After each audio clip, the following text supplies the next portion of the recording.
Shalom, mis hermanos, el Eterno les bendiga en este John. Estamos aquí reunidos para un nuevo estudio de este libro de Shmuel, o Samuel, el primer libro, perdón. Habíamos dejado en el estudio anterior, en el verso 9, el último capítulo, el último versículo, en el 27, que hablaba de que habíamos dicho, en este tiempo de Modé, en este tiempo donde se consagraban los reyes, vendría a ser John Truá. Y también vamos a ver la continuación hoy día, desde el capítulo número 10 en adelante, cómo se da estos sucesos, cómo Shmuel, también que es llamado vidente en aquel entonces, le da indicaciones directivas a Saúl, que era el primer rey de Israel, diciendo que vaya por el camino, y le dijo todo que le iba a acontecer tal cual Samuel se lo dijo a él mientras iba a Betel, dice que le dijo que iban a salir 3 hombres y que iba a traer tal cosa. Todo le había acontecido a Saúl, y todas estas cosas tienen un significado bien espiritual que vamos a apreciar ahora con el primer estudio que va a traer nuestra hermana Génesis, pero también hablando de lo que trae este nuevo estudio, aparte de todas estas cosas simbólicas y espirituales que el Eterno nos quiere hablar en el día de hoy. Vamos a ver también cómo Samuel se va despidiendo del pueblo, cómo él también los instruye, cómo él también lee la Torá delante del pueblo, para que no se olvide, también como lo hizo Moshe en aquel entonces, y también como lo hizo el Masías. El Masías también le dio instrucciones a su pueblo, oró por su pueblo, dio una bendición por su pueblo. Entonces todos aquellos grandes profetas, aquellos grandes personajes de la Torá, hicieron tal cual, ¿no es cierto?, como hicieron los padres de ellos también. Así que vamos a... Bueno, César, le cedemos micro para que continúe. Amén. Sí, me toca la parte del libro de Shmuel, capítulo 10, el paso 17. Bueno, el 16, lo leo, dice: y Saúl respondió a su tío, nos declaró expresamente que las armas habían sido halladas, mas el asunto del reino de que Shmuel había hablado no le volvió nada. El 17 que me toca. Después Samuel convocó al pueblo delante de Yahweh en Mizpa. O sea, después que aconteció todo esto, el ungimiento, de que Saúl hizo todo ese acto ceremonial, ese ritual que venía para la elección de este primer rey, y todo lo que le había acontecido, Samuel convocó una asamblea, hizo una congregación en ese lugar de Mizpa. Y ahí se origina una pequeña opresión, dice: y dijo a los hijos de Israel, así ha dicho Yahweh, el Elohim de Israel, habló él, dice: yo saqué a Israel de Egipto y os libré de mano de los egipcios y de la mano de todos los reinos que os afligieron.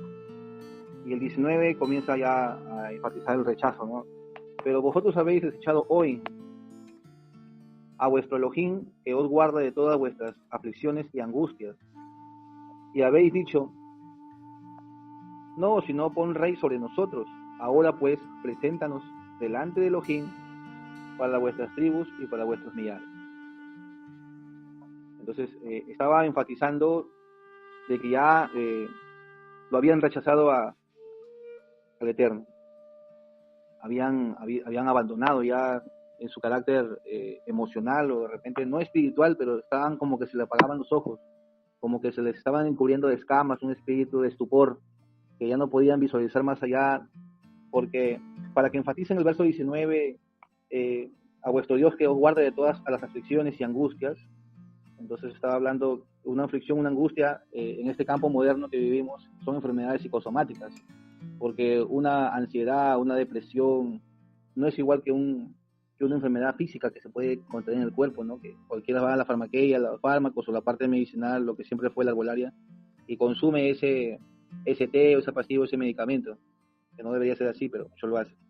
Una aflicción y una angustia es una carga de opresión, según el libro de Isaías 58, ¿no? Una ligadura de impiedad, o sea, son enfermedades, lo que hoy en día los especialistas, terapeutas, psicólogos, parapsicólogos o de repente psiquiatras, que dicen que es una enfermedad psicosomática. Entonces, él estaba dando ese argumento, decía que, sino que lo habían puesto por rey, o sea, daban a entender de que lo habían ya rechazado. Y estaba prescrito, ya predestinado todo esto que tenía que ver, tomando a la tribu de Benjamín, ¿no? La más pequeña, pues sabemos que lo que aconteció en el libro de Shoftim, y había elegido a él. Ahora por eso dice: pero vosotros habéis desechado hoy, y esa terminología hoy no cambia, porque la palabra misma se prescribe y se autodescribe, o sea, se interpreta por sí sola, o sea, esa terminología hoy, pasado, o lo que ha de venir, siempre está ahí. Si vemos en la semántica lingüística, los modos interrelativos de de modo circunstancial, presente, pasado, futuro, pluscuamperfecto, que habla la semántica de toda la narrativa lingüística en el campo de la literatura. La terminología de hoy quiere decir que siempre estaba ahí. Y si nos vamos en estos contextos antiguos, porque hasta hoy en día la nación de Israel todavía está ahí la parte geográfica, la parte de sus límites, sus coordenadas y todo lo que vienen conquistando, ¿no? O está por conquistar, ¿no? Las guerras que existen ahí entre los grupos musulmanes, Al-Qaeda, pequeñas guerras financiadas por los mismos, entre primos hermanos o edomitas o parte de Siria, Palestina, entre ellos mismos.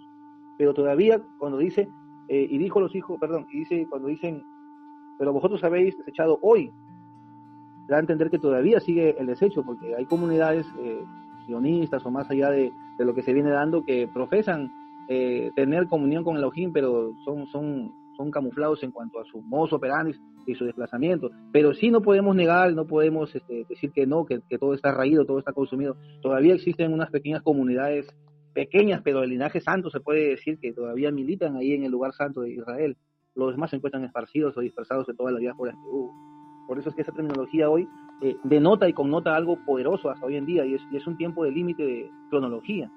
Por eso es que dice, pero vosotros habéis echado hoy a vuestro Elohim, que os guarda de todas vuestras aflicciones. O sea, el desecho te trae que también el Eterno traiga aflicciones y angustias a uno mismo. Lo llevamos a un campo personal cuando uno se aleja y deja de practicar o deja de seguir los mitzvot, los mandamientos, y deja de llevar la línea como Él quiere que vayamos en esa particularidad. Porque en uno de los evangelios habla que dice que la senda del Eterno la caracteriza como una línea angosta, ¿no? Un poco apretada, un poco dificultosa, pero a la par viene lo contrario del mundo que sigue, ¿no? Esa línea pecadora de deleites anchos, placenteros. Entonces, pero a la par lleva a una amplitud, ir por línea angosta en esta vida terrenal, en esta matrix, que para algunos dicen que vivimos en este simulador, que en el campo espiritual puede ser el domicilio, ¿no? El domo que nos ha puesto Él para desarrollarnos y poder nuevamente sacar aprobados, porque ya fuimos aprobados en un tiempo, allá en el tercer cielo, llevando una regla de los 3 tercios, ¿no? Que un tercio de los ángeles boicoteó al Eterno, otro tercio apoyó al Eterno, y otro tercio quedó en la nada, neutralizado. Entonces, eso que dicen muchas teorías, que nosotros venimos aquí a través de una matriz uterina, por una semilla paternal, y nos jugamos nuevamente la reposición angelical. Si sobrevivimos no al juego, a la línea que Él quiere, entonces Él nuevamente nos vuelve a probar, ¿no? Para poder subir y nuevamente retornar al lugar donde éramos en nuestro primer ambiente, en nuestro retorno, ¿no? Vivimos en una simulación, en un cuerpo corpóreo, para la redundancia que nos ha dado, pero dentro de nosotros está el ruach de vida, el hálito de vida, y también está nuestra naturaleza intrínseca, que es nuestra alma. Bueno, por eso es que Él dice, hoy lo han desechado, y esa terminología se vive hoy en día en Israel, y ha cambiado eso para los que están buscando la eternidad, la divinidad, que no es compleja, pero sí es perpetua en cada uno de nosotros. El verso 20, dice, y haciendo Shmuel que se acercasen todas las tribus de Israel, o sea, se había conglomerado y se había hecho una asamblea total, era obvio que ya se estaba dando qué es lo que se iba a hacer, fue tomada la tribu de Benjamín, o sea, Benjamín, ¿no? La tribu más pequeña a punto de la extinción, por lo que hubo, y a la vez pues tenía una profecía antes de morir Jacob, sobre Benjamín, ¿no? O sea, realmente era un hijo amado porque venía de Raquel y era de la línea que él quería, amaba, ¿no? Entonces le dijo, y el verso 21 dice, e hizo llegar la tribu de Benjamín por sus familias, y fue tomada la familia de Meti, o de Mati, y de ella fue tomada Shaul, hijo de Kish, y le buscaron, pero no fue hallado. O sea, como que se escondió, como que hubo un intervalo de que no quiso manifestar. Verso 22, preguntaron pues otra vez al Eterno si aún no había venido allí aquel varón. Y respondió Elohim, he aquí que él está escondido entre el bagaje, ¿no? Vamos a cómo se manifiesta todo esto, ¿no? O sea, estaba escondido. La presentación de Shaul es casi, se puede decir, no tan parecida, pero lleva por ahí un intervalo con lo de David, ¿no? O sea, nos damos cuenta de que ¿por qué pasó todo esto con él más adelante? Porque, bueno, era permisible. Pero vemos también las nociones y el conocimiento y la forma de desplazarse de Saúl, que más adelante le iban a llevar a una tragedia de que pierde el reino, eliminen a toda su prole, su familia, por todas las cosas que iban a hacer. O sea, es tremendo. Pero no estaba representado, siempre estaba escondido. O estaba en anonimato, pero él mismo se había propiciado todo esto. Verso 23. Entonces corrieron y lo trajeron de allí. O sea, estaba escondido porque, ¿por qué se esconde una persona? ¿O por qué te escondes de algo que realmente tú no has hecho? O sea, nos damos cuenta, ¿no? O sea, no estás ahí presente. O sea, tiene que usar una manifestación terrenal para sacar lo que tú tienes, pero no de pecado, sino que era algo virtuoso en ese aspecto. Por eso dice, entonces corrieron a él y lo trajeron allí. Y puesto en medio del pueblo, o sea, ya estaba en la parte céntrica, o sea, un lugar donde era llamamiento de atención, en esta versión de 60, desde los hombros arriba era más alto que todo el pueblo. O sea, su parte corpórea y la similitud que el Eterno le dio en toda la caracterización morfológica de su cuerpo, era un hombre de talla alta. Muchos entendidos dicen que midió más de 1,90 m, otros dicen que medía más de 1,87 m, y posiblemente haya alcanzado casi llegando por 3 a 2 centímetros a los 2 metros.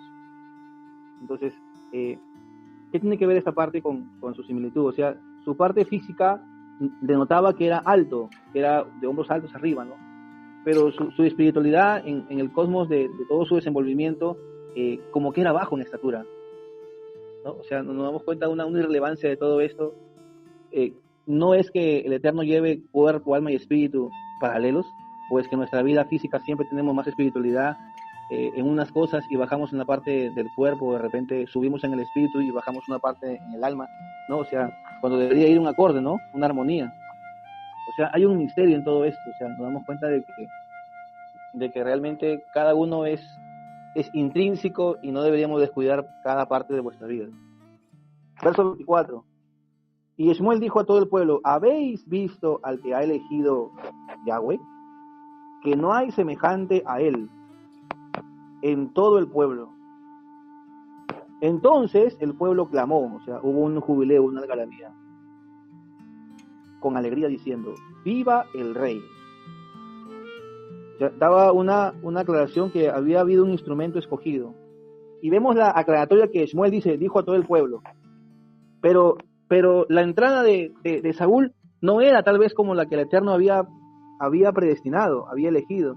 Claro que todo está predestinado y todo está escrito en los libros, ¿no? De cada uno de vuestras obras, y aparte el libro de la vida, y aparte cada escribano angelical tiene arriba que escribe vuestras virtudes y vuestras emociones y todo el día de nuestra vida, desde que nacemos o desde el fruto de la concepción hasta que llegamos al retorno o a la separación en la muerte, ¿no? El cuerpo deja el espíritu y comienza el desglosamiento. El cuerpo se va al polvo, el espíritu sube a la esencia de Dios en sus vasijas allá en el tercer cielo, en su divinidad, y el alma es la que es juzgada a dos lugares. Pero vamos a que, ¿cómo empieza de que tuvieron que traerlo? O sea, intervino una naturaleza humana, lo trajeron porque estaba escondido en el bosque, ahí entre los matorrales, o de repente en una parte donde no debería estar, porque él ya sabía que lo iban a coronar, porque ya había sido ungido, pero lo iban a representar como un monarca, se puede decir un rey, ¿no? Uno que tiene jurisdicción de nobleza. Vemos que ahí empieza la primera monarquía que el Eterno da. Pero yo tengo una similitud y a mi punto personal, o sea, cuando todo comienza, cuando se le pierden las armas de su padre, en el capítulo 9, y él busca a Shmuel, pero por parte de una intervención humana, el criado, que su padre le dice, Cis, le dice, llévale, que podemos ver, el capítulo 9, los versículos 4 hasta el 9, habla de que ahí intervino una mano humana. Lo mismo que intervino acá porque estaba escondido en los matorrales o en una parte rocosa, en una parte de follaje de árboles, o de repente en un lugar donde no debería estar. Dice el versículo que fueron y lo sacaron, o sea, y en esta parte lo mismo pasa, porque él iba no sabía qué hacer cuando había perdido sus asnas, en esta parte del capítulo 9, y el criado le dice, hubo intervención humana, le dice, acá hay un hombre entendido, un medio, un profeta, un caballero que todo lo que él hace es reverdecido por el Eterno, pero tampoco Saúl tenía que ofrecerle, porque era algo, una línea que tenías que llevarle algo como una ofrenda, un recordatorio, un presente, en son de pagar lo que Yahweh había hecho por ti, por medio del medio, o del profeta, ¿no? O el oráculo. Entonces nos damos cuenta que el llamamiento de Saúl también tiene que ver con una intervención humana. Y el criado es el que le dice, vamos allá, yo tengo una cuarta parte de un ciclo de plata, podemos darle, y comienza todo esto. Entonces Saúl va a Ishmael. Pero en el caso, yendo más adelante, cuando es instituido Shaul, entonces Elohim va a buscar, por medio de Shmuel, va a buscar a ungir a David. O sea, nos damos cuenta que lleva una línea diferente. Por eso es que es ahí porque fue desechado, ¿no? Porque nos damos cuenta de que era un poco muy descuidado en las cosas. Tenía tal vez la postura de poder llevar, pero era descuidado. Y el descuido te trae tropiezo. Y el descuidarse no eres diligente, ¿no? Los Mishlei, en la palabra habla que el diligente tiene más cuidado, ¿no? Incluso en unas cartas de Rab Shaul habla que el soltero tiene mucho cuidado en las cosas del Eterno, igual que la doncella. Entonces, vamos a la palabra del ser cuidadoso, de ser reservado, ser discreto, ser elocuente, no ser sobrio en todas las diligencias espirituales, emocionales y físicas. Por eso es que en el verso 26 dice, y Ismael dijo a todo el pueblo, habéis visto al que ha elegido el Eterno, que no hay semejante a él en todo el pueblo. Entonces el pueblo clamó con alegría diciendo, viva el rey. Verso 25. Ismael recitó, o sea, pronunció una escritura, un argumento. Creo que tenía unos papiros, una especie ya como de una acta.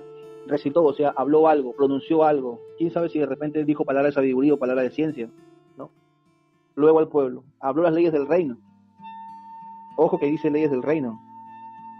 No habla solamente de Torah, sino que estaba iniciándose, se puede decir, una constitución, cómo iba a ser la nobleza. En otros escritos más antiguos, folclore judío, hablan que era como una constitución aparte que tenía que cumplirse también.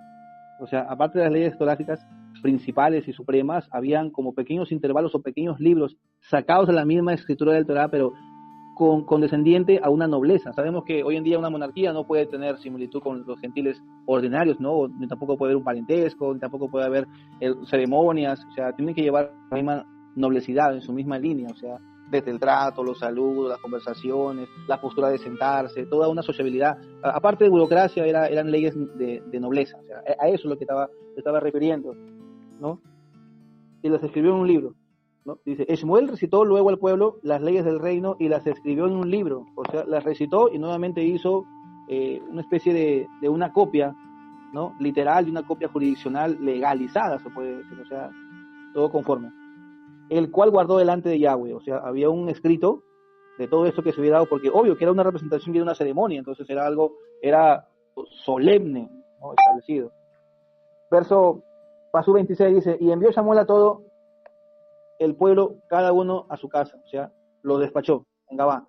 Le dijo, marchaos, y comenzó ya una despedida en salutación, ¿no? O sea, algo elegante se puede decir en el término de toda esta ceremonia.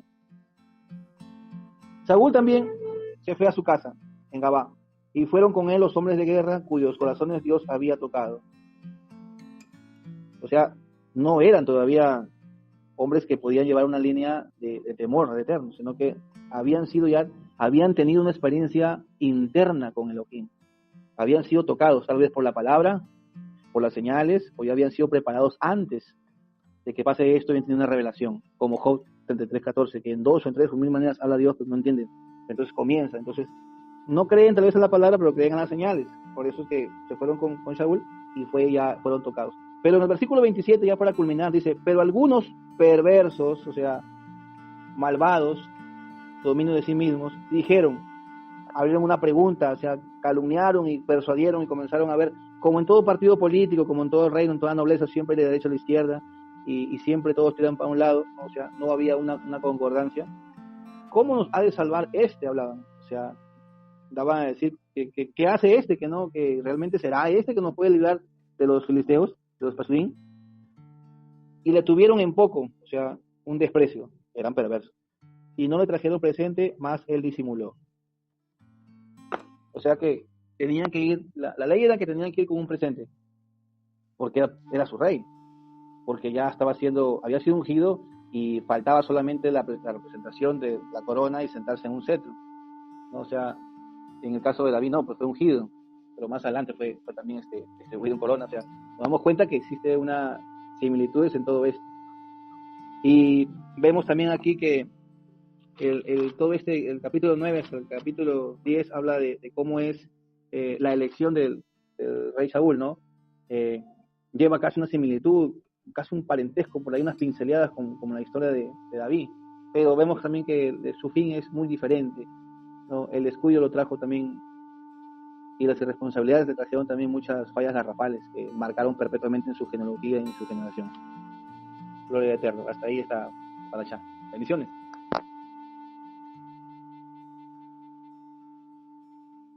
Buen aporte, mi hermano. Bueno, aquí quiero recalcar varios puntos para disfrutarnos. Por lo menos, cuando ellos lo vieron con desprecio, pero claro, él disimuló, él hizo como si no hubiera hecho nada. Y entonces aquí nos damos cuenta, por lo menos en el verso de 1 Corintios, donde dice que Elohim eligió deliberadamente lo que el mundo consideraba absurdo para avergonzar a los sabios, y él eligió lo que el mundo considera débil para avergonzar a los poderosos. Dice, estudió lo que el mundo menospreciaba, desprecia y considera nada para destruir lo que el mundo considera importante. Ese es un punto al cual quería hacer referencia. Otro es en el verso 18 y 19, donde el mismo Elohim viene y dice, yo saqué a los hijos de Israel de Egipto, o sea, de Misrayim. Yo los rescaté de la mano de Faraón, y del poder de los reinos que los oprimían. O sea, él los liberó de todo lo que lo están oprimiendo. Dice, pero ustedes han rechazado a su Elohim, el cual es su salvador de todos sus males y aflicciones. Ustedes le han dicho a él, no, pon un rey sobre nosotros. Así que ahora preséntate delante de Yahweh por tus tribus y tu familia. O sea, le está diciendo a todos los que lo despreciaron como dirigente, como él lo estaba haciendo, por otros por un hombre mortal.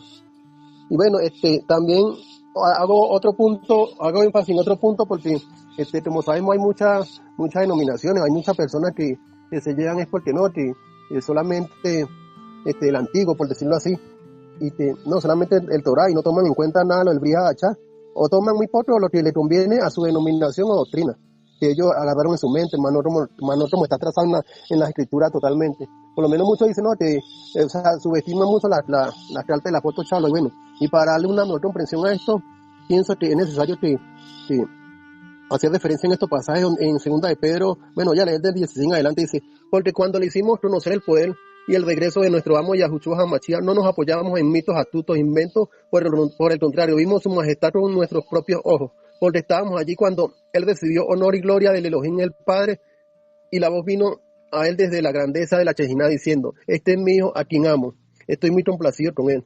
Nosotros oímos esta voz venir del cielo cuando estábamos con él en el monte Cadós. Sí, tenemos esta palabra profética muy clara, o sea, la palabra que estaba trazando el Padre para que pudieran entender y remontar desde el principio lo que ellos rechazaron. Ustedes harán muy bien en poner atención a ella, como luz que alumbra en la oscuridad, lugar de tinieblas, hasta que el día amanezca y la estrella de la mañana se levante en sus corazones. Primero que todo, entiendan esto. Este es un punto referente que te hace énfasis en eso mismo, pues. Ninguna profecía en la escritura es para ser interpretada por un individuo por cuenta propia, o sea que no tenían que poner la mano en la confianza en ningún hombre, sino eran los que estaban trazados en la escritura, como lo venía diciendo el Elohim, pues nunca una profecía ha venido por voluntad humana, por el contrario, personas movidas por el Ruach HaKodesh hablaron el mensaje de Yahweh. Y bueno, me parece muy edificante este tema y bueno, menos mal de salir a flote para una mejor comprensión, porque para mí, en lo personal, toda la escritura tiene una armonía total, hasta aquellos pasajes que están en los libros que declararon apócrifos, tienen una armonía total con las escrituras, y ese mismo discernimiento lo da el mismo Ruach HaKodesh según el deseo de nuestro corazón.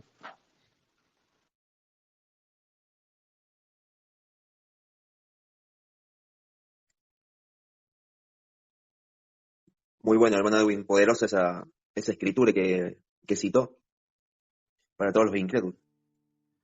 Perfecto, mi hermano César, la verdad, muy completo el estudio.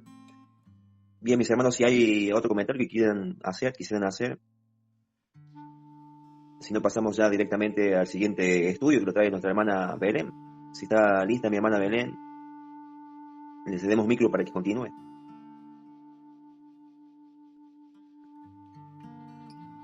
Hola, buenas. Shabbat Shalom, saludo para todos. Bueno, estamos con el tiempo en cuenta regresiva. Así que bueno, esperemos que salga. Bueno, estamos en 1 Samuel, capítulo 11, a partir del verso 1 hasta el 11.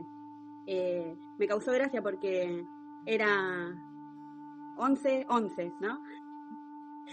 Viste que están los que le dan importancia al tema de la numerología y Y no sé muy bien qué quiere decir lo del portal 1111, pero dije, uy, 1111, me llamó la atención. Pero no sé qué significará. Pero bueno, volviendo al tema que tenemos que explicar, en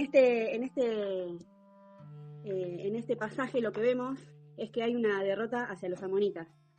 A mí lo que me gusta ver es qué representa cada territorio, qué ataca el territorio en el creyente, cómo el creyente puede, cómo el Eterno a través de este pasaje nos da las herramientas para capacitarnos, para poder estar advertidos, ¿no? Y poder dar una respuesta o poder salir airado para ser salvado de la situación, ¿no? en la que se presentan los amonitas.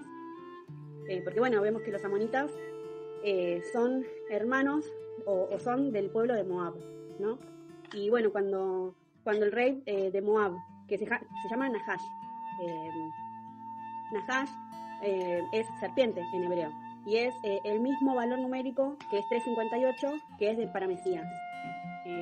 Entonces, lo que vemos es que este príncipe, este rey, ¿no?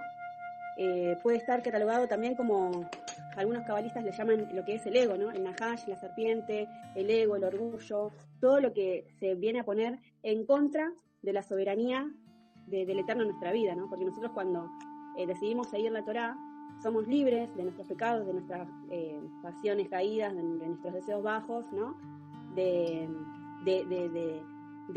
esta naturaleza baja en nosotros, o sea, de que no nosotros ser manipulados o gobernados por la naturaleza caída que tenemos, sino que nosotros poder dominar a través de la mente del Mesías y de la obediencia al Creador, que son instrucciones para nuestras vidas. Y que obviamente la naturaleza caída no quiere someterse. Entonces esta es la lucha que siempre tenemos en nuestro interior. Entonces, cuando vemos que el Nahash está en un lugar en donde es rey, o sea, está en una posición de autoridad, pretende someter a la fe, a la fuerza del creyente, haciendo que, trayendo desesperanza, trayendo desequilibrio, una desarmonía, ¿no? Y lo que esto después da luz es justamente que tomemos decisiones erradas, equivocadas, apresuradas, por miedo, por duda, por X motivos, ¿no? Por lo tanto, cuando vemos que Nahash se levanta, esta serpiente, acampa, ¿no? Contra Jabesh Gilead. Y en este caso estaba buscando qué significa Jabesh Gilead y me aparece... me parece que lo perdí. Acá está. Bueno, Jabesh de Galaad en la Biblia, ¿no? Esto me aparece en Google. Dice, se refiere a una ciudad ubicada al este del río Jordán. El nombre Jabes significa seco y Galaad significa montón de piedras del testimonio o región rocosa.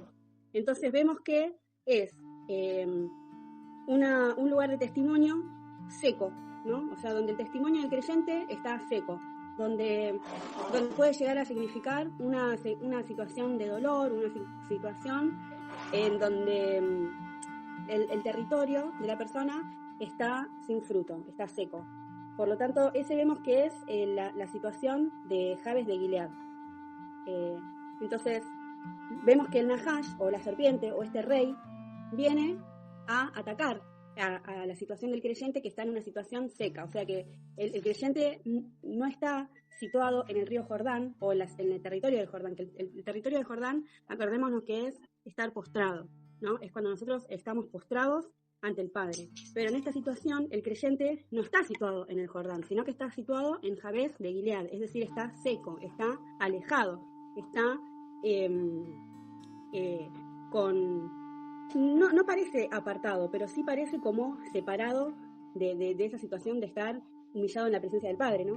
Entonces el Nahash viene ¿y cuál es la amenaza? La amenaza es que si ellos se rinden ante él, él les va a... O si quiere tener algún tipo de ¿cómo se dice?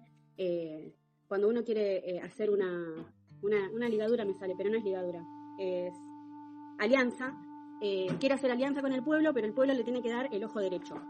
Entonces, esto también nos llama la atención, porque ¿qué significa el ojo derecho en nuestro cuerpo? ¿No? Primero que los ojos son esenciales para lo que es la vista, la visión, pero el ojo bueno, el ojo derecho representa el ojo bueno. Tenemos la posibilidad de ver algo con el ojo bueno o con el ojo malo. Entonces, al ser sacado o extirpado este ojo, esto lo vemos cuando cuando los filisteos le sacan los ojos a Sansón, por ejemplo, que le sacan los 2 ojos. ¿Y qué significa? Es una expresión figurativa, o sea, significa despojarlos de su poder de confianza o un castigo.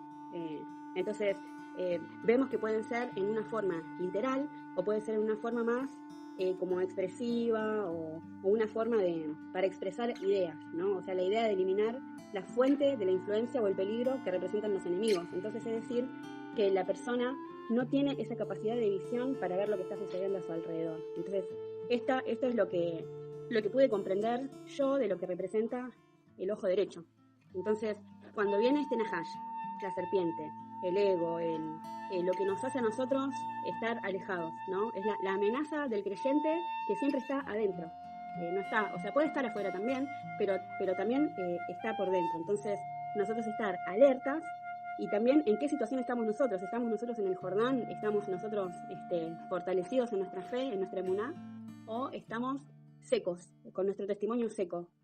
Entonces, cuando nosotros estamos en esta situación, que ya sabemos que al creyente le pueden pasar situaciones de estrés, situaciones que el creyente no está exento de que le pasen cosas malas o cosas feas. Entonces, cuando nos vienen esas situaciones, ¿en dónde estamos parados? ¿En qué territorio?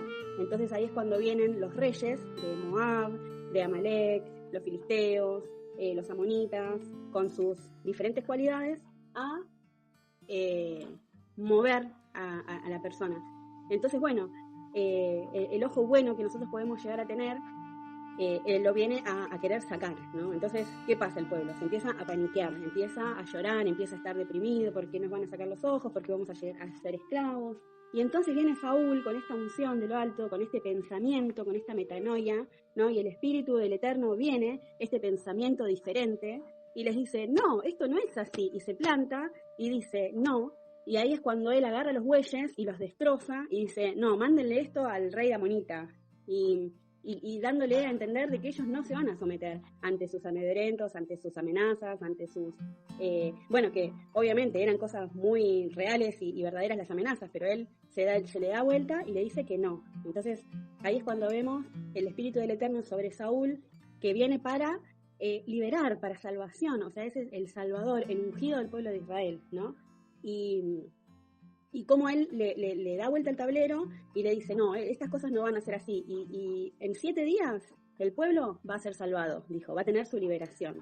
Y bueno, esto lo hice la relación cuando Yeshua en el Nuevo Testamento, en el libro de Mateo, dice, si tu ojo, dice, te es una opción para caer, para pecar, es mejor que te lo saques. Es decir, de nosotros estar atento cómo nuestro ojo está mirando.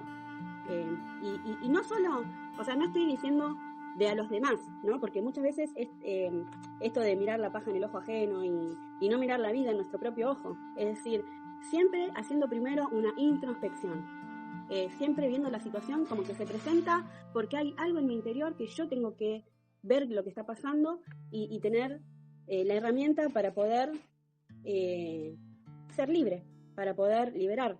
Entonces, que esto viene a través de ¿qué? Del Ruach, del Espíritu del Eterno, es decir, que en su Torá nosotros tenemos la respuesta. Por eso es que tenemos que estudiar, por eso es que tenemos que aprender, que saber qué es lo que dice la Torá para poder afrontar las situaciones desde esa perspectiva. Hace un ratito estábamos viendo ¿no? lo que es la profecía, lo que es el profeta, que nosotros en el cristianismo o en la religión pensábamos que un profeta era el que te venía y te decía con quién te ibas a casar, o que ibas a tener un buen trabajo, o lo bien que te iba a ir en el ministerio el año que viene, pero eso es adivinación pura. Lo que es la profecía es la capacidad de la persona de hablar las palabras del Eterno. Eso es un profeta. Entonces, las palabras del Eterno ya están dichas en toda la ley de Moisés, en la Torá. Entonces nosotros cuando queremos saber cuál es la voluntad del Eterno, vamos a la Torá y a sus profetas, es decir, sus mensajeros, los que hablaron sus palabras. Y muchas veces es más fácil hacer caso a lo que dicen estos profetas, ¿no? Que vienen y que te vaticinan cosas o querer que me diga lo que me va a pasar en mi vida, como si fueran unas cartas de tarot, y no ir a la palabra misma, ¿no? Que eso es lo que nosotros debemos hacer como creyentes. Y bueno, y el ojo derecho está relacionado con esto, ¿no? En el poder ver hacia nuestro interior lo que nos conviene, lo que es bueno para nosotros, en nuestra alimentación, en nuestra manera de conducirnos con nuestra familia, con nuestros esposos, con nuestros hijos, nuestras maneras de actuar, de proceder, y todo esto tiene que ver con el ojo bueno, ¿no? Así que bueno, creo que hasta acá fue la reflexión